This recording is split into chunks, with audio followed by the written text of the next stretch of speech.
Assalamualaikum warahmatullahi wabarakatuh. Nama saya Nindita Dwi Putri dari kelas 11.5. Saya akan khutbah tentang sholat mencegah kemungkaran dan membangun harmoni sosial. Marilah kita panjatkan puji dan syukur kehadirat Allah Subhanahu wa taala yang telah memberikan nikmat kesehatan dan kesempatan kepada kita. Salawat dan salam semoga dilimpahkan kepada junjungan alam Nabi Muhammad SAW beserta keluarganya, sahabat-sahabatnya, dan para pengikutnya sampai akhir zaman.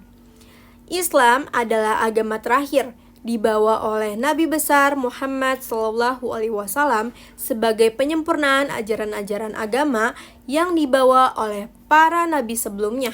Karena itulah ajaran Islam berfungsi dan berperan sebagai pelurus, pembenar, pemurni, dan penyempurnaan terhadap ajaran-ajaran agama sebelumnya.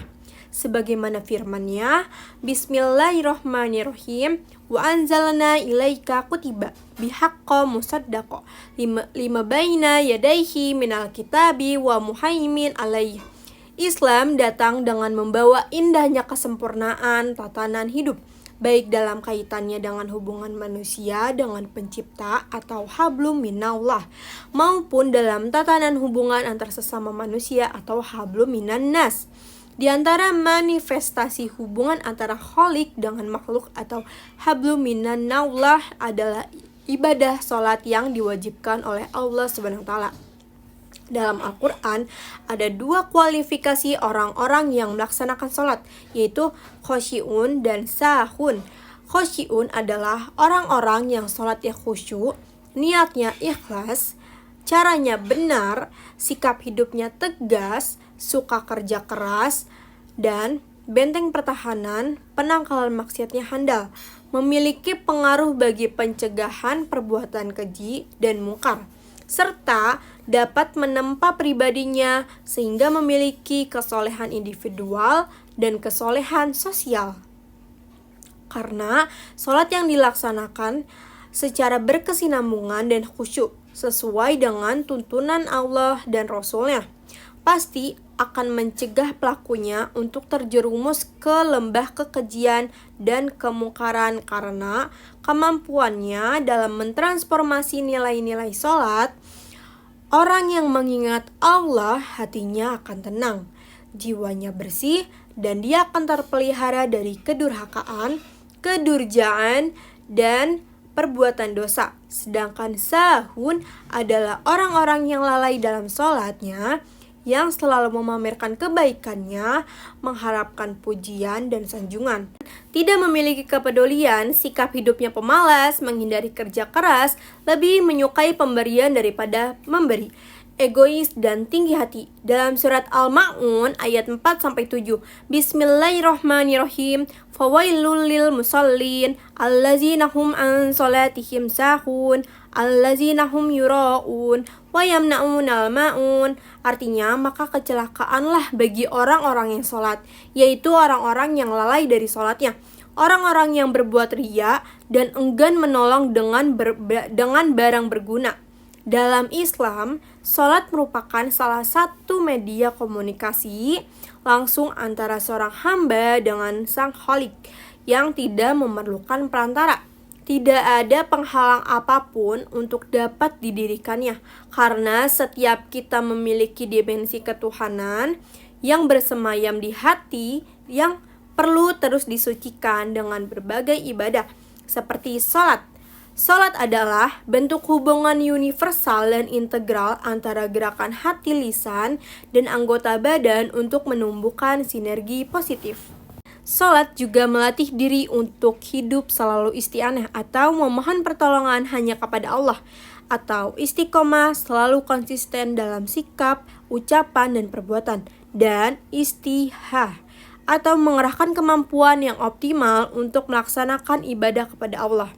Dengan sikap isti'anah, istiqomah, dan istihah yang dilatihkan di dalam sholat, maka Allah akan menurunkan malaikat yang membimbing, memberikan petunjuk hidup, mencabut rasa takut, menghilangkan rasa cemas dan terhindar dari putus asa dengan memberikan jaminan syurga kepada hambanya. Ibadah sholat merupakan media ketundukan dan kepasrahan total dalam Islam, sehingga sholat dalam Islam difungsikan sebagai tiang agama. Karena pada sholat terdapat pelaksanaan 4 rukun Islam yang lainnya. Di dalam sholat ada syahadat sebagai penyaksian atas keesaan Tuhan dan kerasulan Muhammad. Ada ajakan zakat karena sholat diakhiri dengan salam kanan dan kiri yang mempunyai makna kepedulian sosial. Demikian pula saum ada pada sholat karena orang yang sedang sholat tidak boleh makan dan minum dan berkata selain bacaan sholat.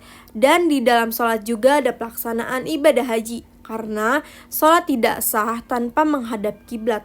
Namun pada kenyataannya banyak orang yang melakukan sholat tetapi tidak berhenti melakukan perbuatan keji, masih mengerjakan perbuatan yang mungkar dan tidak melakukan kebaikan. Akhlak mereka pun buruk dan gaya bicara mereka kasar serta tidak sopan.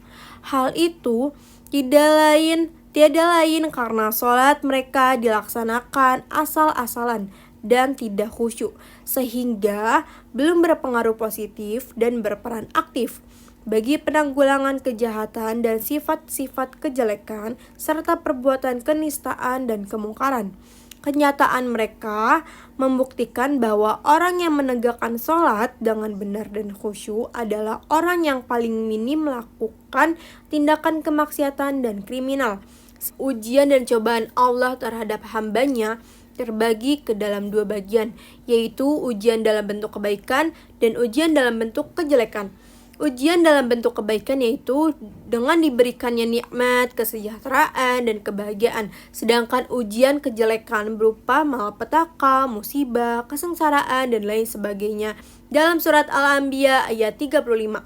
2 ujian tersebut menuntut sikap berbeda yaitu syukur dan sabar.